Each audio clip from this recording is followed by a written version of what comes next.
স্বাগত বন্ধুরা, আমার স্পাইস রোস্ট চ্যানেলে আবারও স্বাগত আপনাদেরকে।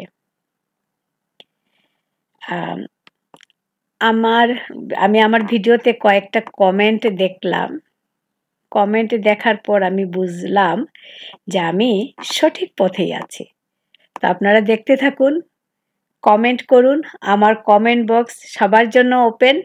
কারণ যখন আমি ভিডিও করতে নেমেছি তখন ভালো মন্দ সব রকমেরই মন্তব্য আসবে, এটা ধরে নিয়েই আমি কাজ করছি।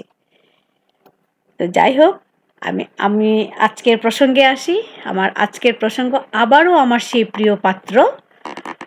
প্রিয় দম্পতি লিটন এবং মিতু। যেহেতু তাদের ভিডিও আমি আজকে বেশ কয়েক বছর ধরে দেখি, তা আমি একটু বলবো যে কেন ওদের ভিডিও আমি দেখতাম, এটা আগামী কোনো একটা ভিডিওতে আমি বলবো। তো যাই হোক, ওদেরকে আমার কিছুটা ভালো লাগে। আগে বললাম না যে ওদের সরলতাটা আমার ভালো লাগতো।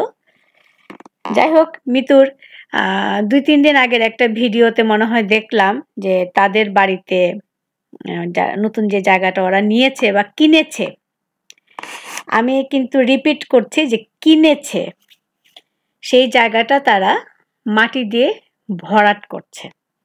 আপনারা কিন্তু প্রশ্ন করবেন যে আপনি কি করে জানেন যে কিনেছে? এটারও উত্তর আমার কাছে আছে।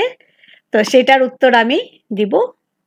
একদিনে তো এক ভিডিওতে তো সব দেওয়া যায় না, আমাকে স্টেপ বাই স্টেপ এটাকে বলতে হবে।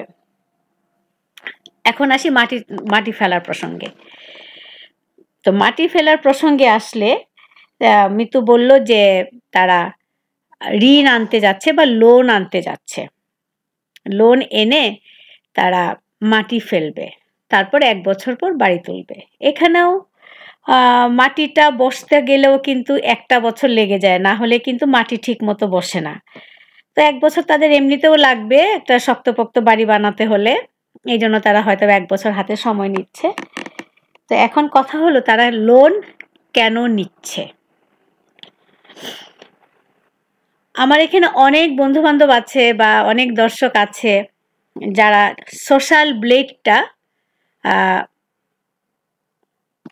ব্যবহার করে অভ্যস্ত, বা ইউটিউবের যে সোশ্যাল ব্লেড, এটাতে অনেকেই যান, দেখেন যে কার কত ভিউ হয়, কার কত ভিউ হলে কতটুকু আয় হয়।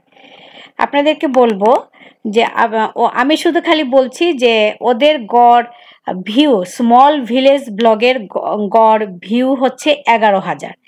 11,000 ভিউ যদি হয়, আপনারা সোশ্যাল ব্লেডে এই চ্যানেলটাকে ফেলে দেখুন যে এদের আয় কত হতে পারে। যে টোটাল আয়টা তাদেরকে মাসিক দেখাচ্ছে, সেখান থেকে আপনারা 25% বাদ দিন। বাদ দিয়ে তারপর আপনারা সিদ্ধান্ত নিন যে তার কত আয় হতে পারে। তো যার এত টাকা, মানে যার এরকম আয় হয়, তাদের তো মনে হয় না যে লোন নিতে হতে পারে বা লোন নিতে হবে। আমি আরেকটা ব্লগ দেখি, ওইখানে তারা হাজব্যান্ড ওয়াইফ দুজনে মিলে বাড়ি বানাচ্ছে। তারা পুরোপুরি ইউটিউবে টাকা দিয়ে বাড়ি বানাচ্ছে। যখনই হাতে টাকা আসে তখনই তারা বাড়ির কাজ শুরু করে। যখনই টাকাটা বন্ধ হয়ে যায় তখনই তারা করে কি, যে বাড়ির কাজটা বন্ধ রাখছে। আবার টাকা আসলে এখন এই পর্যায়ে করতে করতে তাদের প্রায় বাড়ি কমপ্লিটের পথে। এবং তাদের দুটো চ্যানেল মিলিয়ে তাদের গড় ভিউ হচ্ছে 25,000। এবং তাদের আয় কিন্তু তারা একবার বলেছিল কত, কিন্তু আমি এটা এখানে আর বলছি না। আর ওদের যে আরেকটা চ্যানেল আওয়ার ভিলেজ লাইফ, এটারও গড় ভিউ হচ্ছে 7,000। তো 7,000 যদি হয়, এটার কিন্তু আবার সোশ্যাল ব্লেডে পাওয়া যাচ্ছে না, যেহেতু সাবস্ক্রাইবার কম, এই জন্য এটা সোশ্যাল ব্লেডে পাওয়া যাচ্ছে না। তো ওটাও ধরে নিন, যেহেতু এটা মনিটাইজ করা চ্যানেল, তো ওদের এখানেও এরকমই কাছাকাছি একটা আয় হবে। আপনারা সেটা নিজেরা বিশ্লেষণ করুন, সোশ্যাল ব্লেডটা ইউজ করুন, করে বুঝে যাবেন যে তাদের মাসিক আয় কত এবং তাদের কেন লোন নিয়ে কাজ করতে হবে। তারা তো নিজেদের পয়সা দিয়েই করতে পারে বাড়িঘর। তো প্রশ্ন আপনাদের কাছেই রইল যে লোন নেওয়াটা কি ঠিক হচ্ছে না ঠিক হচ্ছে না? দর্শক, আপনারা উত্তর দেবেন। আজ এই পর্যন্তই। ভালো থাকুন। পরবর্তী ভিডিওতে আপনাদের সাথে কথা হবে। বিদায়।